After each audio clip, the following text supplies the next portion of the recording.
കേരളത്തിൽ ഇന്നലെ പുറത്തു വന്നൊരു വാർത്ത സത്യത്തിലൊരു ഷോക്കിംഗ് ആയിപ്പോയി. വളരെയേറെ അത് വാർത്ത വായിച്ചിട്ട് മനസ്സിനകത്ത് പെയിൻഫുള്ളായിട്ടുള്ളൊരു അനുഭവം ഉണ്ടായി.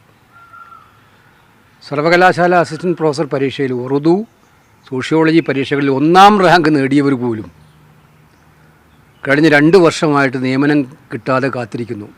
2023 ലിസ്റ്റ്.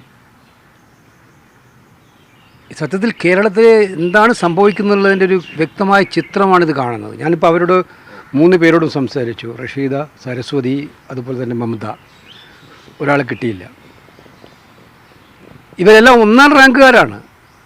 ഈ പബ്ലിക് സർവീസ് കമ്മീഷൻ നടത്തുന്ന പരീക്ഷകളിൽ 1ാം റാങ്ക് നേടുന്നവർക്ക് പോലും നിയമനമില്ലെങ്കിൽ കേരളത്തിലെ യുവാക്കളെ എത്രമാത്രം വഞ്ചിക്കുകയാണ് ഈ സർക്കാർ ചെയ്യുന്നത്.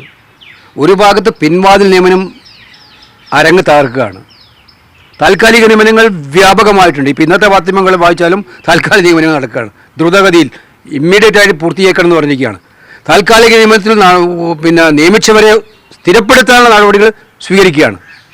മറുഭാഗത്ത് കഷ്ടപ്പെട്ട് പഠിച്ച് 1ാം റാങ്ക് നേടിയ വിദ്യാർത്ഥികൾ എല്ലാ പരീക്ഷകളിലും അവരോട് ഞാൻ സംസാരിച്ചപ്പോൾ BA, MA തുടങ്ങിയ എല്ലാ പരീക്ഷകളിലും അവർ ആ ട്രാക്കിൽ കാണുന്നു 1ാം റാങ്ക് വാങ്ങിച്ചവരാണ്. അവർക്ക് പോലും ജോലിയില്ലാത്തൊരു നാടായിട്ട് കേരളം മാറുമ്പോൾ പബ്ലിക് സർവീസ് കമ്മീഷൻ പരീക്ഷയുടെ വിശ്വാസ്യത എന്താണ്? ക്രെഡിബിലിറ്റി എന്താണ്? എന്തിനാണ് കുട്ടികൾ നമ്മൾ അഭ്യസ്തവിദ്യരായിട്ടുള്ള യുവതി യുവാക്കൾ ഏറെയുള്ള കേരളത്തിൽ ഇതൊരു കേസ് മാത്രമല്ല, ഇതൊരു സാമ്പിളാണ്. ഇതുപോലെ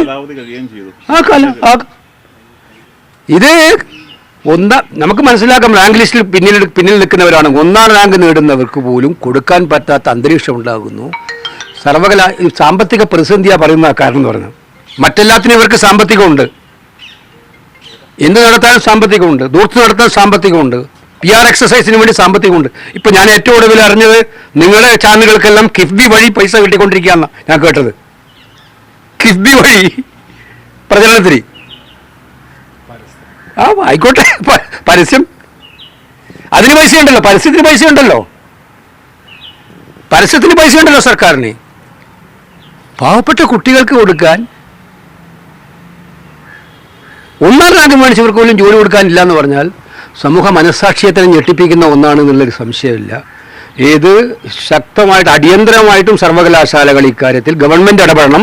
സർവകലാശാലയിൽ നിന്ന് ഈ കുട്ടികൾക്ക് നിയമനം കൊടുക്കാനുള്ള നടപടി സ്വീകരിക്കണമെന്നാണ് നമുക്ക് പറയാനായിട്ടുള്ളത്. അതിനുവേണ്ടി ഏതറ്റം വരെയും ഞങ്ങളെല്ലാം ഉണ്ടാവും, കൂടെ അവരുടെ കൂടെ ഉണ്ടാവും.